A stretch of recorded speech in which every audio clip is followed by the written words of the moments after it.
बिस्मिल्लाहिर्रहमानिर्रहीम। अस्सलाम वालेकुम। आज हमारी मीडिया मेडिका सीरीज़ का डे 2 है और मैंने आज के लिए जो मेडिसिन सेलेक्ट की है वो है अबाइस नाइग्रा।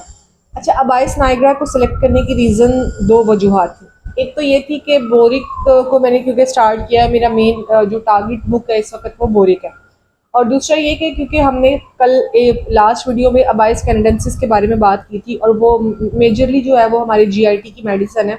तो जीआईटी की वजह से हम कुछ स्पेसिफिक टर्मिनोलॉजीज़ को डिस्कस कर रहे थे। तो मुझे लगा कि इसके अंदर भी कुछ चीज़ें ऐसी हैं जिनको डिस्कस करेंगे तो एक तो हमारी जो टर्मिनोलॉजीज़ हैं वो बेहतर हो जाएंगी और दूसरा डेफिनेटली हमें याद रखने में बहुत आसानी होगी।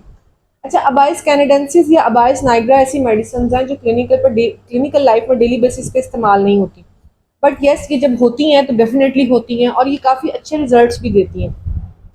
अगर मैं अबाइस नाइग्रा की बात करूं तो मैं अबाइस नाइग्रा को अबाइस कैनेडेंसिस के साथ साथ मैं इसको चाइना के साथ बहुत कंपेयर करती हूँ। जब मेरे पास कोई ऐसा पेशेंट आता है जिसमें चाइना काम कर रही होती है या चाइना जैसे सिम्टम्स मौजूद होते हैं तो मैं उसके अंदर अबाइस नाइग्रा को भी ज़रूर चेक करती हूँ। अच्छा, अब बोरिक की बात की जाए तो बोरिक पे ज़ाहिर है ये मेडिसिन हमारी सेकंड नंबर पे है। और ये बेसिकली एक पाइन ट्री होता है। इसके ऊपर जो फ्रूट लगता है वो बिल्कुल अबाइस कैनेडेंसिस की तरह एक पाइन की तरह होता है। और मैं इसके बारे में पढ़ रही थी कि जो इससे मेडिसिन बनती है वो बेसिकली इससे निकलने वाली गम से बनती है। इसका जो टिंचर है वो गम से तैयार किया जाता है।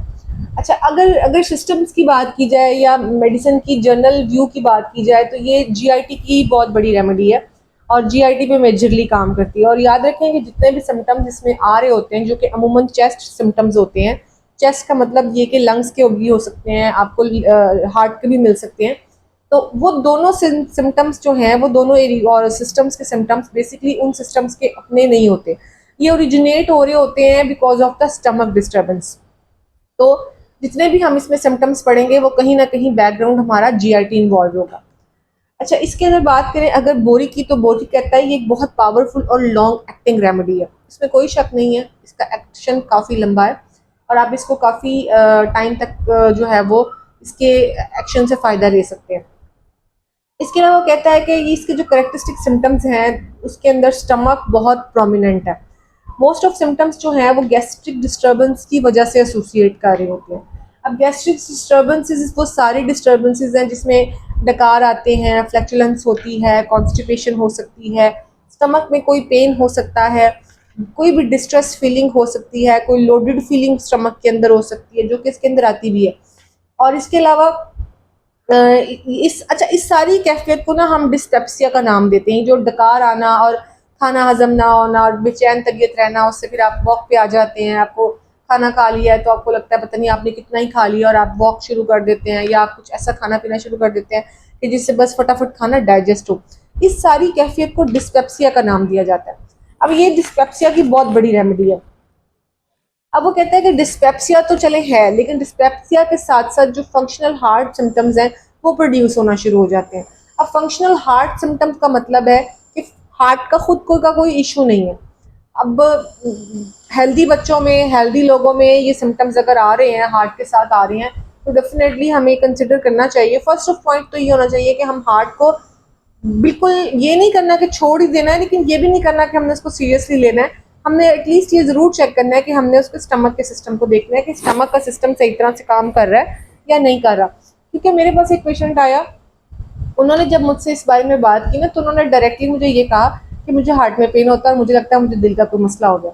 अब वो बड़ी एक यंग बच्ची थी, हाइपोकॉन्ड्रेटिक थी। ये अच्छा, ये होता है, ये पेशेंट हाइपोकॉन्ड्रेटिक होता है। अच्छा, ये अब वो बड़ा फ़ील कर रही थी कि मैं बहुत बीमार हो सकती हूँ, मुझे कुछ हो सकता है, मेरे मेरे साथ तो बड़ा मसला हो गया। और जब मैंने उसके बिहाइंड द रीज़न्स देखे तो वो एक आज के दौर की एक बच्ची है, 16, 17, 18 साल की थी शायद वो। और उसके साथ क्या मसाइल थे, वही मसाइल कि रात को जाग रही है, दिन में सो रही है, लेट नाइट पढ़ रही है। अब ये जो कोरोना का एक सेशन गुजरा, इसने हमारे जो जनरेशन थी, हमारी जो ये यंग बच्चों की जनरेशन है, इसको काफ़ी इसकी नींद को डिस्टर्ब किया। अब वो सारे मसाइल उसके साथ चल रहे हैं। खाना पीना भी उसका टेढ़ा मेढ़ा हो रहा है, वो कोल्ड ड्रिंक्स भी पी रही है, वो बहुत ज़्यादा चिप्स और लेज और इस किस्म की चीज़ें भी खा रही है। तो डेफिनेटली उसके अंदर ये सिम्टम मिल रहे थे। तो पेशेंट आके आपको कहेगा मुझे हार्ट का इशू है, लेकिन हार्ट का इशू बेसिकली उसको नहीं हो रहा होता। होता यही है कि उसका स्टमक या उसका जीआईटी डिस्टर्ब हो रहा होता है, जिसकी वजह से उसके अंदर ये सिम्टम्स प्रोड्यूस होते हैं। अच्छा, इसके बाद कॉन्स्टिपेशन की बड़ी अच्छी मेडिसिन है। अच्छा, कॉन्स्टिपेशन भी एसोसिएट कर रहा होता है with the stomach, and then stomach associate with the heart symptoms या लंग सिस्टम। बाद दफ़ा इसको सांस लेने में भी मसला हो रहा होता है, ये समझता है कि मुझे सांस की कोई तकलीफ हो गई है या मुझे फेफड़ों का कोई मर्ज है। बेसिकली वो भी इशू नहीं होता, प्रॉब्लम यही होता है कि स्टमक पे इतना लोड होता है, स्टमक इतनी बुरी तरह डिस्टर्ब हुआ होता है कि वो जो आपके अपर चेस्ट ऑर्गन्स है उनको छेड़ रहा होता है, उन्हें डिस्टर्ब कर रहा होता है। अगर बात की जाए इसके हेड के बारे में, यहाँ एक हेड का छोटा सा चैप्टर है। हेड कहता है कि hot with flush cheeks, low spirited, dull during the day. रात सो नहीं रहा तो डेफिनेटली वो दिन को जाग रहा है, और दिन को जाग रहा है तो वो रात की नींद नहीं पूरी, तो वो डेफिनेटली उसका जो ज़हनी तौर पे वो डल ही रहेगा। इसके बाद वो कहता है wakeful at night unable to think. कुदरती बात है, रात की जो नींद है वो डेफिनेटली उसका कोई नेबल बदल नहीं है। तो हमने जो ये जो रात को जागने वाला एक पैटर्न पकड़ लिया है ना, इसकी वजह से हमारा पेशेंट बहुत डिस्टर्ब हो रहा है। तो अगर ये छोटी छोटी चीज़ें भी उसकी आप ठीक करवा देना, और जो कि अक्सर पेशेंट कर लेते हैं, कुछ पेशेंट हैं वो कॉपरेट नहीं करते इस मामले में, लेकिन कुछ पेशेंट करते भी हैं। तो अगर आप उनकी ये सब चीज़ें करवा दें तो डेफिनेटली वो आपको काफ़ी हद तक फ़ायदा ये भी मिलेगा। स्टमक की बात करें तो वो कहता है pain in stomach always come and after eating, sensation of a lump that hurts as if a hard boiled egg had loaded in the cardiac end of the stomach। Cardiac end of the stomach basically वो है जो कि आपकी जहाँ oesophagus आपके मैदे के अंदर एंटर होती है और वहाँ पे वो ख़त्म हो रही होती है, उस एंडिंग पॉइंट को और स्टमक के स्टार्टिंग उस पॉइंट को हम कार्डिक ऑरिफाइस बोलते हैं। यहीं पे प्रॉब्लम स्टार्ट होता है। ये लोड जो है, ये बोझ या लंप आपको यहीं पे महसूस होता है, और इसी बोझ की वजह से आपको कभी सांस की तकलीफ का मसला हो सकता है, आपको कभी हार्ट का प्रॉब्लम लग सकता है। लेकिन प्रॉब्लम क्या होता है, प्रॉब्लम ये होता है कि हमारा खाना जो है वो कहीं डाइजेस्ट नहीं हो रहा होता और हमारा स्टमक डिस्टर्ब होता है। नेक्स्ट वो कहता है कि as if everything were noted up, total loss of appetite in the morning. सुबह के टाइम हालांकि भूख लगनी चाहिए, कानूनी फितरत ये है कि हमारी जो सुबह है वो हमें एक्टिव कर होनी चाहिए, हमारे जिस्म के सारे निज़ाम एक्टिव होने चाहिए, हमें भूख अच्छी लगनी चाहिए, सोचने की सलाहियत बहुत अच्छी होनी चाहिए, उस टाइम हमें फ्रेश और एक्टिव होना चाहिए। But due to the some reasons, जैसे कि हमने अपनी नींद का पैटर्न चेंज कर लिया, खाना पीना लेट नाइट शुरू कर दिया, उसकी वजह से हम क्या कर रहे हैं, हम अपनी मॉर्निंग्स को डिस्टर्ब कर बैठे हैं और उसी की वजह से ये मसाइल पैदा हो रहे हैं। Total loss of appetite in the morning है। इसके अलावा ये है कि रात को और शाम को बड़ी क्रेविंग्स होती हैं खाना खाने की। इसके अंदर चेस्ट की बात करें तो painful sensation as if something were loaded in the chest and had to be curved up, lungs feel compressed and can not be fully expanded. Lung disturbance आपकी कहाँ पे है, डिस्टर्बेंस आपकी स्टमक में है, लेकिन वो स्टमक की डिस्टर्बेंस की वजह से ही आपका लंग और आपका हार्ट दोनों सफ़र कर रहे हैं। नेक्स्ट आता है कि जी heart action heavy and slow, tachycardia and bradycardia. वही बात है कि हार्ट जो है वो आपका डेफिनेटली डिस्टर्ब है, तो वो कभी स्लो फंक्शन कर रहा है, कभी स्पीड अप फंक्शन कर रहा है। तो टेकिकार्डिया और ब्रेडिकार्डिया जो है वो दरअसल इन चीज़ों का नाम है। Pain in small of back, rheumatic pains and itching in bones. आपकी नींद बहुत डिस्टर्ब है, आप रात को जागते हैं, बहुत बेचैन होते हैं, भूख भी ज़्यादा लगती है। अगर बात की जाए इसमें फ़ीवर्स की, इसके अंदर फ़ीवर्स मौजूद हैं, लेकिन फ़ीवर्स में इसके अंदर एक सेवेरिटी तब आती है या फ़ीवर्स तब सामने आते हैं जब इसका स्टमक आपका डिस्टर्ब हो चुका हो, क्योंकि कहीं ना कुछ ऐसी चीज़ें चल रही होती हैं जिसकी वजह से फ़ीवर्स प्रोड्यूस होते हैं।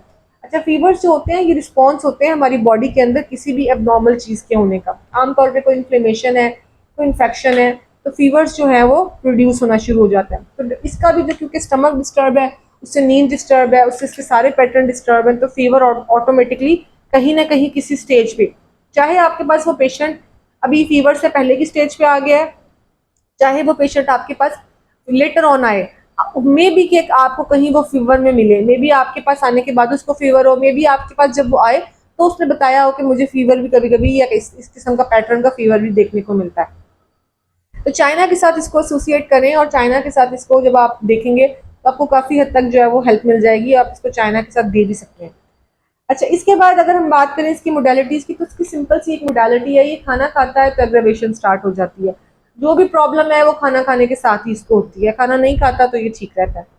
अगर इसकी डोज की बात की जाए तो बोरिक में तो इसको फर्स्ट से लेकर 30th पोटेंसी तक लिखा हुआ है, लेकिन मेरे पास सिर्फ इसकी 30 पोटेंसी और मैं इसको वही 30 पोटेंसी को ही मैं इस्तेमाल करवाती हूँ। मुझे ज़रूरत ही इसकी पड़ी और मैंने वही परचेज़ कर ली। उसके बाद मुझे क्लिनिक पे किसी फर्दर पोटेंसी की डेफिशिएंसी लगी नहीं, तो मैंने इसको अभी तक अपनी जो मेडिसिन की वो है कलेक्शन है उसके अंदर इसको रखा नहीं 30th के अलावा। So this is all about this medicine. अगर आपके साथ आपको कोई इसके बारे में अच्छी चीज़ पता है और कोई चीज़ फर्दर आपके एक्सपीरियंस में है तो वो प्लीज़ मेरे साथ भी शेयर करें और बाकियों के साथ भी शेयर करें। जज़ाकल्लाह।